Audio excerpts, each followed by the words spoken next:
Caesarea Philippi is a bit out of the way. Today it is no more than a set of archaeological ruins, but back in the day it was a bit of a destination, and in fact it was a kind of military and cultural hub. Two things about it stand out for me. First, in Jesus' day it was the site of a shrine dedicated to the Greek god Pan. Pilgrims would come and make sacrifices there to the god. It's also the location of a spring that forms one of the three tributaries forming the upper Jordan River as it makes its way down to the Sea of Galilee. While it may have been a Jewish city at some point many years before, by Jesus' time the population was pagan. Why then did Jesus choose this odd place to take his disciples for a critical conversation? Hello. I'm Stuart Baskin, pastor of First Presbyterian Church of Tyler, Texas, and this is your daily devotional for Thursday, February 2nd, 2023. Every time I visit the site of Caesarea Philippi, I pose this very question to the people traveling with me. Why Caesarea Philippi? Why there? Let me explain. Today's daily lectionary reading from the Gospel of Mark contains the story of Jesus taking his disciples on a journey north from the region of Galilee up to the base of Mount Hermon. In modern parlance, it's a road trip. Let's listen to Mark as he tells the story.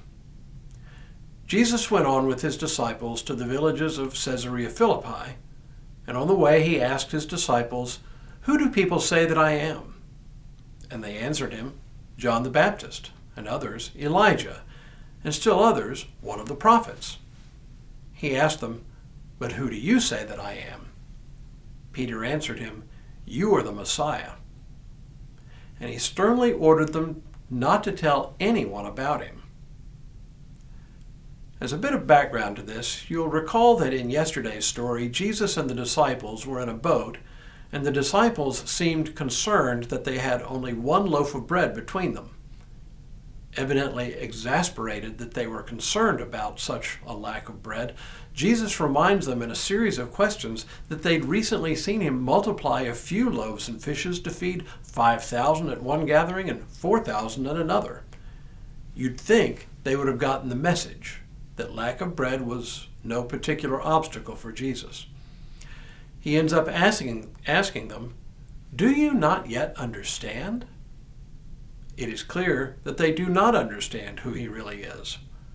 Then, as if to underline the metaphorical blindness of the disciples, Jesus heals a blind man. The one who could not see now sees clearly. So, perhaps as a way to perform a metaphorical healing of the disciples' blindness, Jesus takes them on this retreat. Though none of the gospel writers say it this way, my strong hunch is that Jesus takes them to this place so that they'll have at least a little time away from crowds clamoring for attention. It's what we do even now when we want to spark some spiritual growth. We go on a retreat. Anyone who's been on a church retreat, either as a youth or as an adult, can testify to the power of getting away from the daily routines as a way to experience important growth in one's life of faith. That may explain why Jesus took them away from the region around the Galilee, but it doesn't explain why he took them to this particular place, to this pagan city, the home of a shrine to a Greek god. Once again, the Gospels don't offer much in the way of clues.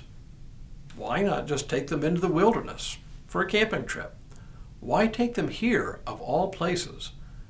And again, I have only a hunch. And my hunch is that by going to a pagan city and the site of a pagan shrine, it will provide the disciples a stark backdrop against which Jesus' identity can become more clear to them. Now, all we have recorded in the gospel accounts, including this one from Mark, is a brief conversation. But it's a pretty fair bet that Jesus spoke to them at length, both on the journey there and after they arrive. Looks to me like what we have recorded here is the dramatic conclusion or the high point of that longer conversation. Whatever the case, though, Jesus puts to them the critical question that has been lurking in the background throughout the gospel. Who do you say that I am? It means that it is time for the disciples to quit passively watching and listening, to begin living into the reality of who Jesus is and what that means for their lives, what it means to follow Jesus. It's time for them to quit standing on the sidelines and get into the game. And Peter's answer is the first tentative step across the boundary from sideline to playing field. It's not yet the full and complete picture of who Jesus is, but it's a pretty good start. Yes, he is the Messiah, but what does that actually mean? Now, Jesus doesn't just ask that question to his disciples. The question is here for us as well. If we were reading about Jesus for the very first time in this gospel and didn't know what was coming, I'm not sure we would yet be able to answer any more fully than Peter did. Because there is something yet missing, something yet coming that will reveal finally and fully who Jesus is. Tomorrow we'll take a big step in the direction of that missing piece. Tomorrow, Jesus meets Moses and Elijah. But for now, may God continue to bless you and keep you in all that you do this day and in all the days ahead.